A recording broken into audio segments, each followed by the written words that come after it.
People around the world respect us as a country capable of producing talent for the software industry. In fact, Bulgaria is ranked in the top 5 of the all-time international rankings.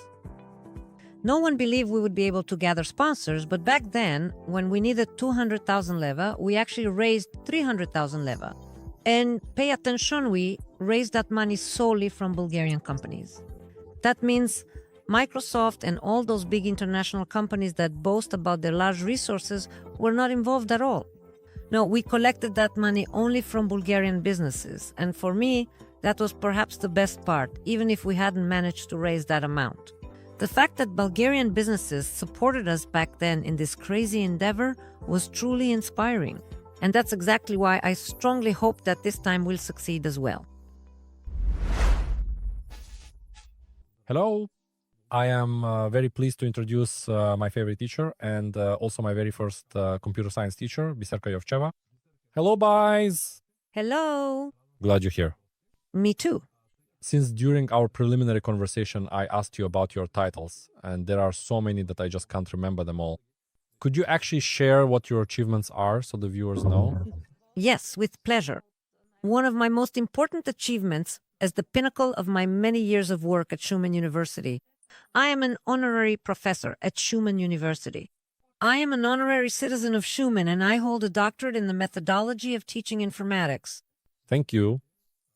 Just recently, I visited your school, your educational institution, where many of my friends have graduated. They started learning programming thanks to you, and now my various friends are in different places around the world working as IT specialists.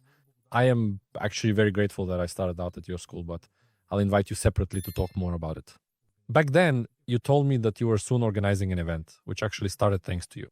Could you start this conversation by introducing our viewers to the event? That is, tell me a bit more about eJOI. The event, yes, we call it eJOI for short. This is the European Junior Olympiad in Informatics. It's a relatively young competition. The first competition was held in 2017 in Bulgaria, initiated by 4 people. My initiative, the initiative of Professor Krasimir Manev, who at the time was the president of the International Olympiad in Informatics, Elena Marinova, who is currently one of the board members of the Association of Olympic Teams in Natural Sciences, and Alexei Christov, who at that time was the chairman of the board of the Movement of Olympic Teams in Natural Sciences. The 4 of us fought quite hard against the entire administration, the state, and all the bureaucracy, so that we could actually create the European Youth Olympiad and hold it for the first time in Bulgaria in 2017. So, should I understand that the idea was yours? Yes, the idea was mainly mine and Professor Manev's. How did this idea actually come about? For many years, I have been working with young students. We start the training from 4th or 5th grade. The biggest competition in the world, the International Olympiad in Informatics, has quite a demanding curriculum, meaning a heavy academic program, and to reach the level of knowledge required for the International Olympiad in Informatics, you always need at least 5 or 6 years. But to take a 5th grader, teach them very, very difficult things, and tell them that the results will only come after 5 or 6 years, by the way. Only Rostislav Rumenov can do that, as you know. It's very rare for others to stick with it for so many years. That's why I had to work on coming up with competitions for younger children. In Bulgaria, this turned out to be relatively easy. In 2001, we organized the first tournament just for 5th and 6th grade students, or more precisely, we divided the age groups into younger and older. And then it became clear that this leads to excellent results. In 2008, partly inspired by our idea, the Serbians were the first to take the plunge and organize the Balkan Youth Olympiad in Informatics for children up to 15 and a half years old, but there was no such international competition yet. Still, the very creation of the Balkan Olympiad led to the emergence of amazing champions. In fact, Rumen Christov, who I don't know if you remember him, since he's quite a bit younger than you, but he was one of Bulgaria's top competitors and is currently ranked 6th in the all-time world ranking. So he started from JBO, that is from the Junior Balkan Olympiad, and immediately after that became a top competitor, a top world competitor. It was exactly these results that motivated us to start working towards a bigger Olympiad. Actually, I wanted us to organize it as early as 2010 or 2011. The struggle with bureaucracy in Bulgaria was tough, and that's why we only managed to finish in 2017. What are the goals of this Olympiad? What is the purpose? The goal is to provide a platform for younger students to showcase their abilities and to start teaching informatics at an earlier age. Because sometimes, I repeat, this is an extremely demanding profession. If it weren't so demanding, there wouldn't still be a shortage of programmers after all these years. And since it is so demanding, very few children stick with it, and sometimes even the outcome of the training is simply realizing this isn't for me. That's still much better than getting to the first year of university and realizing that this isn't your calling. So early training is a good thing, and that's why it's great for these young children to have opportunities to express themselves. And this is achieved perfectly with eJOI. The main reason I invited you today is that this year's eJOI will be held in Shumen. In other words, it's coming up. But before I ask you questions related to the current upcoming competition, I want to ask you, in how many countries has it been held so far? Since I see that your background is from Moldova. Yes, last year we were in Moldova, and now the 9th one will take place. So in 8 countries, but actually not 8, but 7, because Georgia hosted eJOI in 2020. But then, if you remember, the COVID pandemic started, and actually Georgia was forced to hold eJOI 2020 online. Even back then, the Georgians said they were prepared to host the Olympiad in person, and as soon as the restrictions were lifted, they would organize eJOI there. And that happened in 2023. That was the first Olympiad after the restrictions. Otherwise, the second host after us in 2018 was Russia. In a very interesting city in Russia, Innopolis, which is about 30 or 40 kilometers from Kazan. By the way, this is the old Volga, Bulgaria. And Innopolis is a city created solely because of the university. It was a brand new city. Everything there was digitalized. There were even taxis running without drivers. You get in the taxi, tell it where you need to go, and it takes you there. It even stops at pedestrian crossings. It was fun. Second, third. The third eJOI was in Slovenia. After that, Georgia hosted it. The Ukrainians agreed to organize its own year. It was in Ukraine, then Romania, again in Georgia, and last year we finished in Moldova. Is this the first time it's being organized in Bulgaria? No, was here in 2017. This is the second time? Yes, the second time. We really wanted it to be the 10th Olympiad, not the 9th, as it is now. But unfortunately, due to various technical, financial, and all sorts of other problems, the chosen host simply couldn't hold the Olympiad this year. We found this out at the very last moment, and it was necessary for a kamikaze to step in and organize this Olympiad. And in the end, all my acquaintances say they don't know a better kamikazes than me. So it's no surprise that the event is being held in Bulgaria. This year it will be in Shumen. And when was the first one held? The first one was in 2017 in Sofia. This is the first time it's held in Shumen. Yes.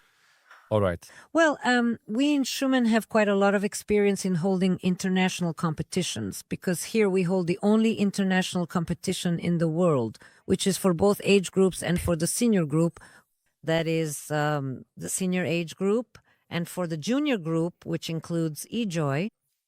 So we have plenty of experience. We're not afraid of hosting a competition. We'll do it as long as there is funding. How many countries are expected to attend? So far, between 23 and 30 countries have participated in the various Olympiads. As for the largest, I suppose everyone is expecting that. The highest number of participants was when the competition was held online, since that requires very little funding. At that time, there were 32. You've already mentioned some things related to the competition, but still, what sets it apart from other Olympiads besides the age limit? We use all the rules from the International Olympiad in informatics. our rules largely coincide with those of the International Olympiad. The actual conduct of the competition is the same. So that's not what sets it apart. Maybe it really is mainly the age limit. And the other thing that distinguishes it is that for now we hold it in a European format.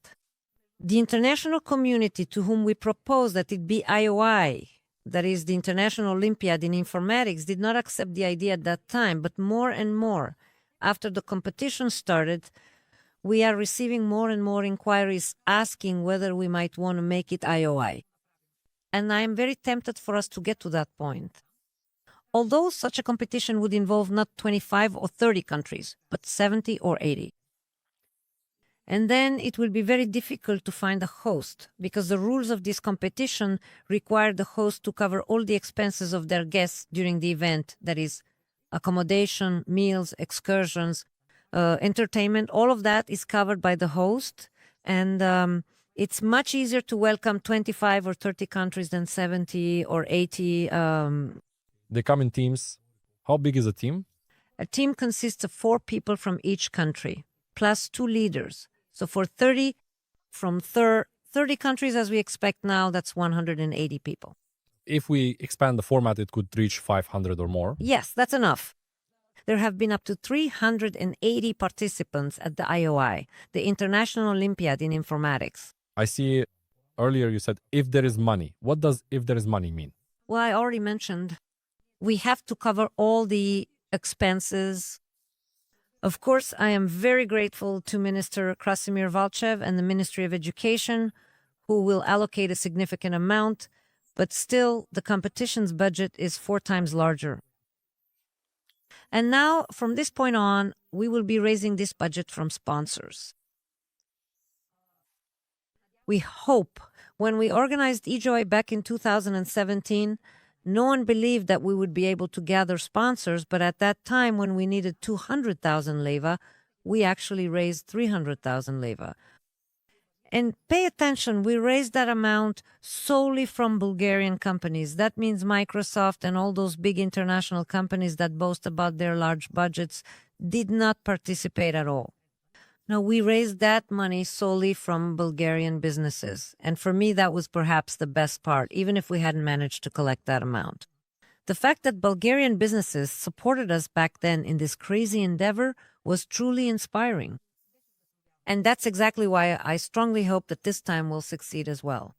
Since in my studio, I've never invited anyone before who was asking for money. I've only ever recorded a single video for, and it wasn't even on this channel, it was for a foundation that was raising money for gifts for the children of Bankia. But I'm a strong supporter because I really like your school, your initiative, and the whole energy with which you work since we've known each other for. I was in 4th grade when you gave me my first certificate together with Vesko, who I hope will be watching. We still work with him to this day. Right now, he's developing an international group. Miroslava. And Miroslava, greetings to both of them, because maybe she will be watching too. They're still together. Back then, in 4th grade, I was 12 years old. So we've actually known each other for 26 years. And you still work with the same energy.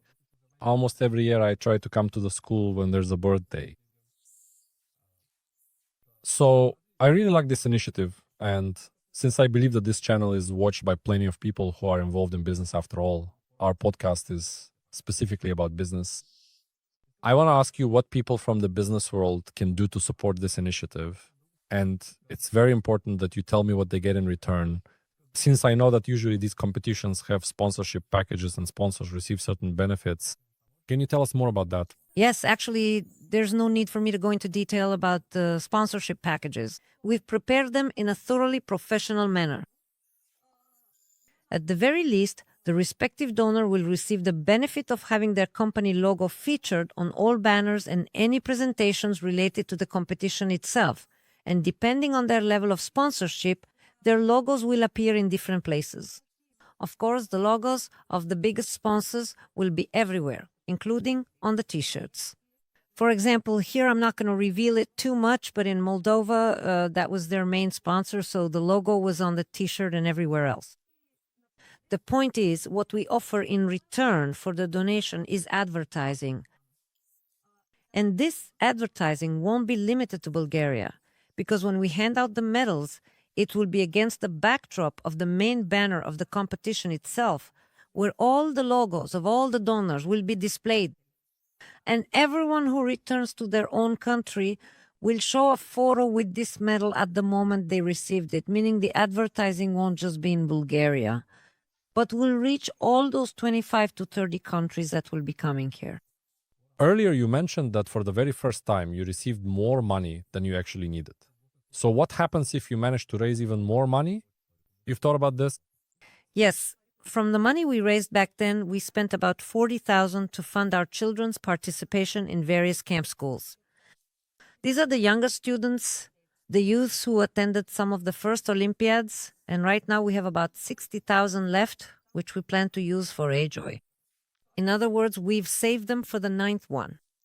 Even though maybe inflation has already eaten them up. Maybe so, but at least you have some reserve somewhere. Yes. Even if it's just a little, most likely. And if there are any left now, they'll probably be for the 20th eJOI, I hope.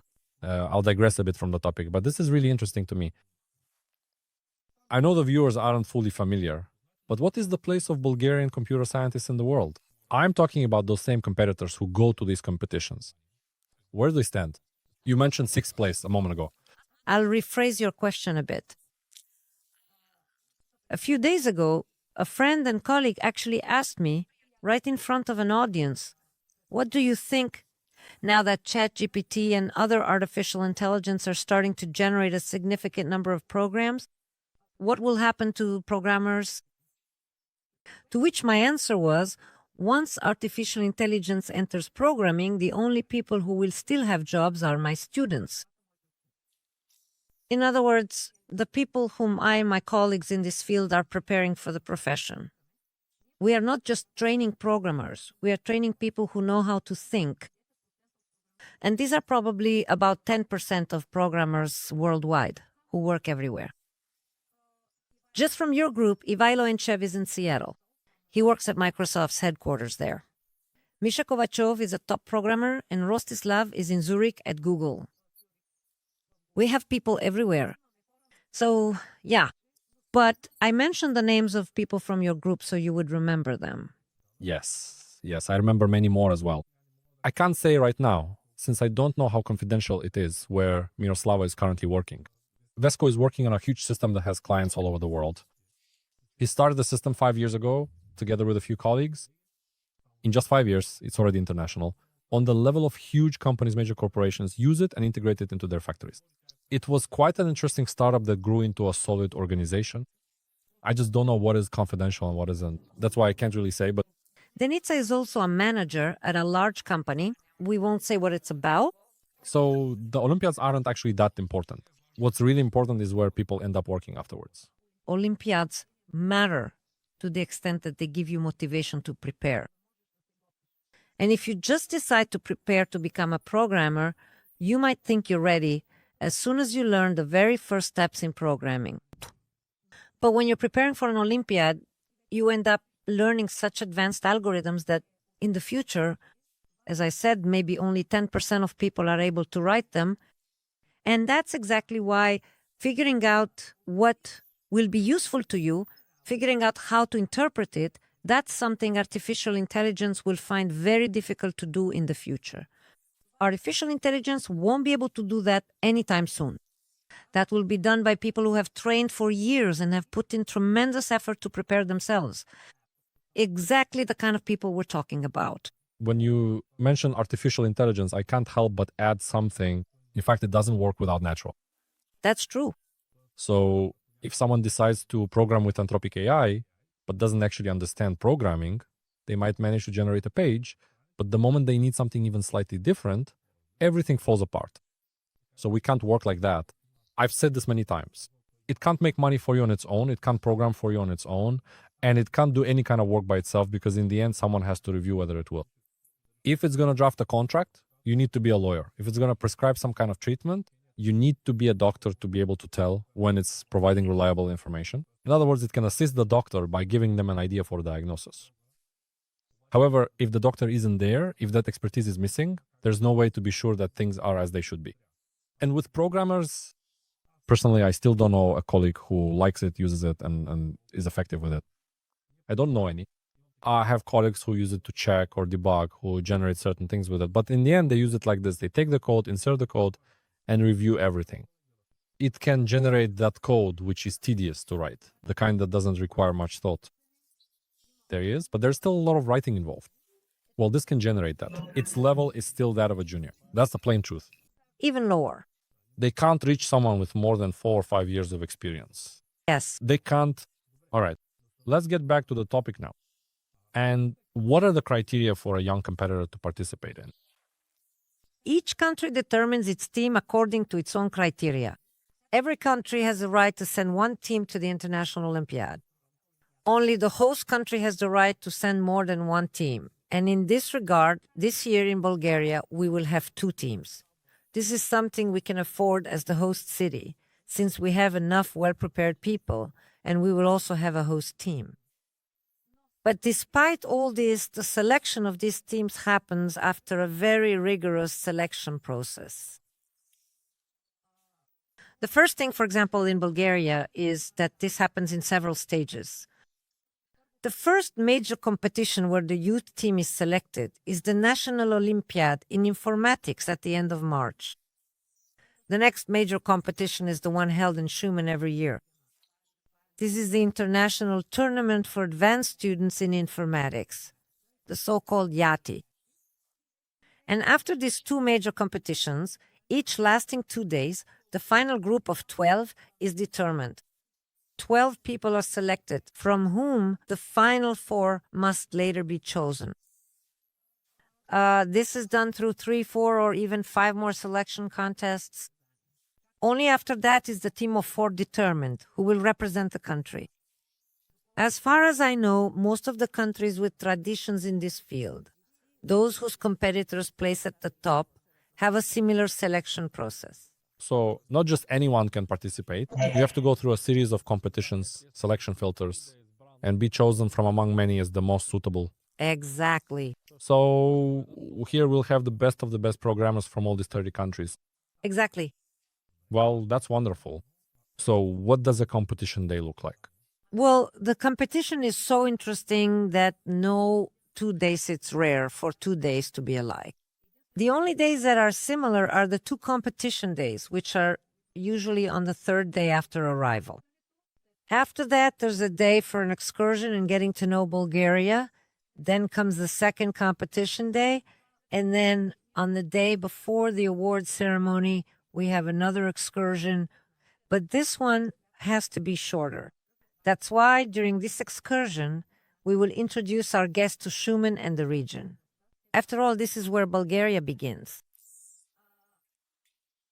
On the first day when they arrive, we also have what's called a practice day, because all the systems since this competition is held entirely on computers that operate in a very specific way, connected in a network. There are a lot of restrictions to ensure fair play when connecting the computers to the network. Everyone is on computers, and this whole system, imagine 120 computers running simultaneously. The system needs to be tested. It's not good if on the first day of the competition, it turns out that the system doesn't work. That's why we have a practice session right before the opening. And basically, I just described how the whole competition unfolds. It's very interesting and inspiring to watch, even just as a spectator. So you're welcome to come. I will definitely come. We could even include you as a volunteer. I'd be happy to. I'll even bring my team along. And how, and I won't ask them, but how is objective judging of the participants ensured? There is no more objective Olympiad than the Informatics Olympiad. Let me explain how the judging works. Actually, you know this very well since you've been in these positions, but still, the competition is evaluated by a contest system. In practice, the jury or the committee that evaluates the scientific committee finishes its work long before the competition begins. The problems are prepared, multiple solutions are created, then test cases are made and tried out. If we don't like them, we redo them. Actually, I won't be participating in that. And on the day of the competition, the contest system is activated. The only thing the members of the scientific committee do is answer questions, and only those that are really worth it. Otherwise, the competition runs online. You can even watch the results the entire time, and you can see how the winner reaches that moment. So this is one of those interesting competitions where at the end, as soon as it finishes, you already know who the winner is. What is the effect on the participants? What does a participant who wins the competition actually receive? What are the prizes there? Basically, the prizes in this competition, as well as in all international Olympiads, are based on the principle that a large portion of the children, since, after all, they are young, should receive medals. Half of the participants in the competition receive medals, with half of those receiving bronze medals, and the remaining half being split 2-1 between silver and gold medals. With 120 participants, you can expect about 10 to 12 gold medals. Of course, the winner is the top winner. That is the biggest prize. But in reality, what the children gain from this competition is not just the contest itself, not just the medal. In this competition, they form such friendships, such connections. I know people who, thanks to these competitions, have remained friends even though they're from different countries. Just recently, at our Yari competition, 2 friends came to be in attendance, one from Serbia and the other from Moldova, who had contributed problems for our competition and participated in the judging committee. And they are friends, even though one is from Serbia and the other from Moldova, and they continue to maintain these connections.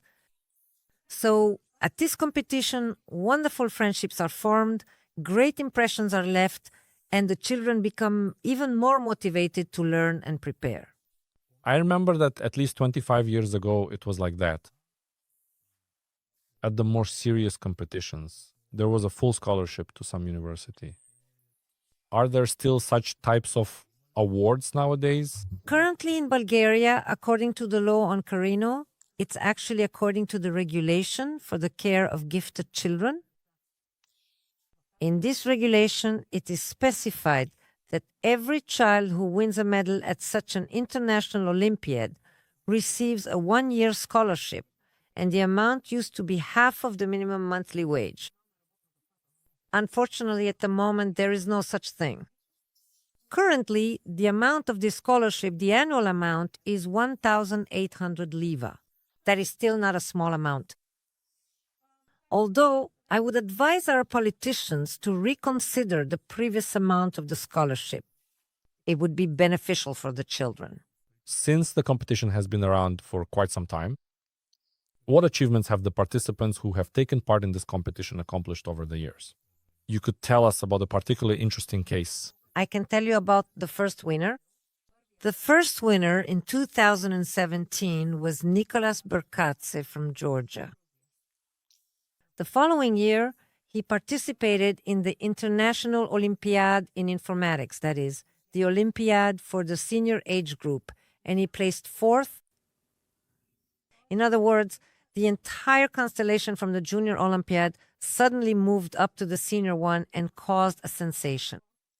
It turned out that these kids who had participated in our eJOI and had won medals went on to the eJOI without any trouble and won there as well. So the effect is amazing.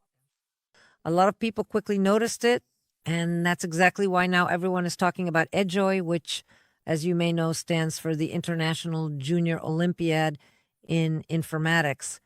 Now that you keep mentioning international, I'll try to have this show translated into English using artificial intelligence. And I've been meaning to start a podcast in English for a while now.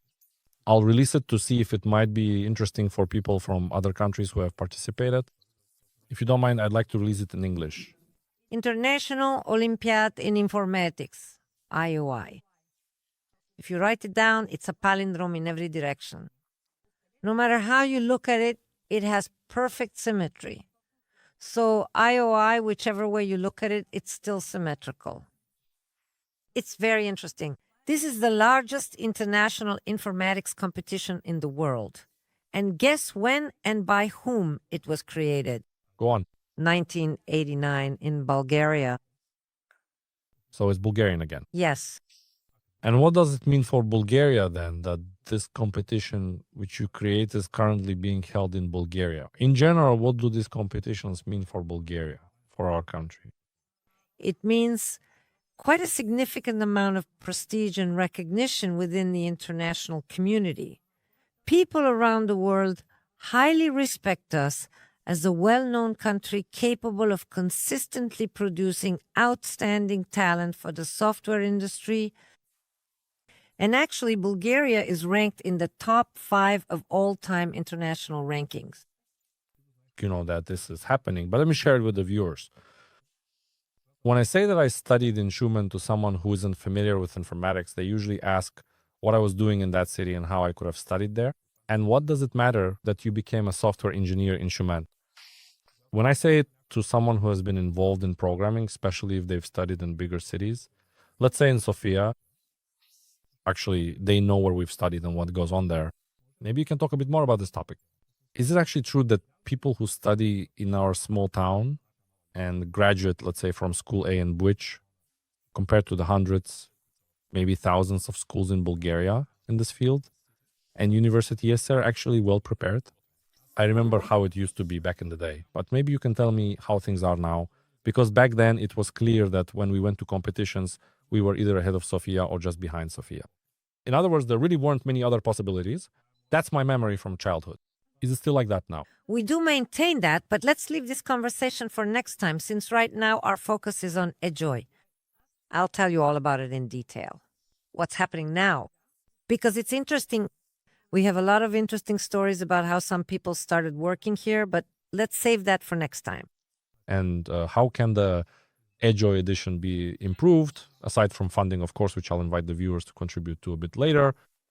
One of the most important things going forward, I'm talking about the future, is to be able to find suitable hosts. I've already explained to my colleagues that when you go to someone's place as a guest, you eat, you drink, they accommodate you, they take care of you, and so on. Sooner or later, you have to invite those people to your own home. And for that reason, I want to motivate them to keep going and to be hosts themselves, instead of relying only on us.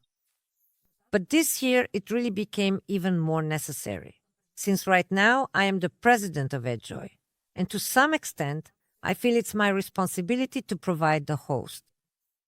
So, in order for eJOI to continue, for it to keep existing, we already have people's interest. That's something we no longer need to achieve. But for eJOI to keep going, we'll need to find new hosts. So, wish us luck in our search for hosts. At the moment, we're successfully negotiating with Croatia. I can't help but ask you here, what is your message to the parents? I'll answer you by saying that, quite honestly, when a child truly embarks on the journey of such a challenging and demanding endeavor as programming, they absolutely need a very supportive and encouraging parent behind them. My message to parents is to love their children, regardless of whether they are the big champions or whether they cry when they can't solve their problems and come out devastated from a competition. The parent is the one who will always stand by them, will hug them, and, if necessary, will help keep their confidence in check.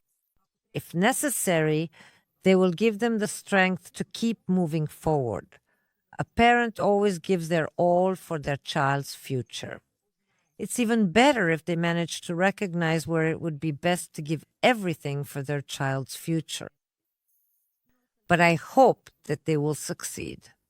eJOI is a place where a child can experience amazing moments and competition.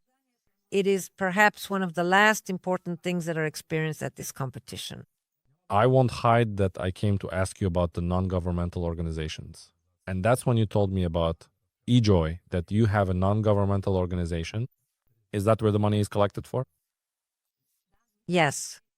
We created eJOI precisely so that we could collect the funds and have them spent transparently. eJOI has a board of directors. There are members to whom we are accountable. In addition, we collect symbolic participation fees, which are 200 euros per country.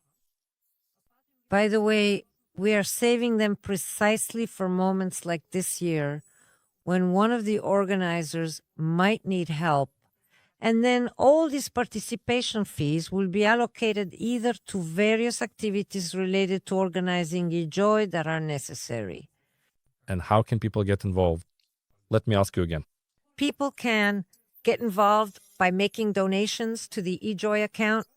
You already have it and are showing it. I'll also put it in the description. And I'll mention another way people can get involved, because a lot of people are tired of supporting various causes and others simply can't afford it, since times aren't exactly prosperous in Bulgaria right now. If someone can't afford it but likes the cause of, for example, maybe they're a student, or maybe they're a parent who just doesn't have the means, they can still support the cause simply by sharing the video. That way it will reach the right people, and the right people will actually come and support what you mentioned earlier. And business, I believe that it's the business sector that should be supporting such initiatives, not the average person. Yes, exactly. These kinds of initiatives really should be supported by big businesses, because in reality, these people will eventually go to work for them. Even though if you do a rough calculation, it turns out that the children who will be supported now will go to work for businesses in 5 years. But dear people, 5 years is a very short period. It's going to come very soon, and you still won't have enough. You'll still be looking for good programmers. You know, I went to Sofia, we opened an office there. I even posted a video saying we were looking for people, ran an ad, posted on jobs, PG. I can't say exactly, but in a month and a half, I conducted a 3-digit number of interviews. And we're not even talking about programmers when it comes to programmers. That's a whole other story. Out of 100 candidates, there will probably be maybe one. I'm talking about completely standard positions in marketing, video editors, and so on. I can tell you that the job market is in a really bad state. Both the supply and the demand are bad. Both sides are struggling. And I attribute the low level mainly to poor preparation, although I can't say for sure that's the only reason. Yes. And the poor preparation, just a quick story from someone who works with transformer models, integrating artificial intelligence with 25 years of experience. I decide to joke with him. He's a colleague, and I ask him, can you write one for me? Back in the day, we used to write tasks out on a piece of paper. So I decide to joke around with him and say, hey, because he's never actually studied programming. A lot of people like that who program without ever having formally studied it. So I decide to tease him and hand him a sheet of paper and a pen. Write a bubble sort. And he says, I have no idea. My bubble sort, I just write sort. And that's where the problem comes from. In other words, we don't know how, but it works. There comes a point when, if we don't know how it works, we're done for. And this is happening in every field right now, especially among programmers, because if you don't know how the algorithm works behind the scenes, it's very hard to optimize it as a system. Yes, that's true. You might be able to do it temporarily, but at some point, users will start coming into the system, and then it'll be a total mess. Pardon my language, of course. That's actually why I don't do this kind of work anymore, because I couldn't sleep.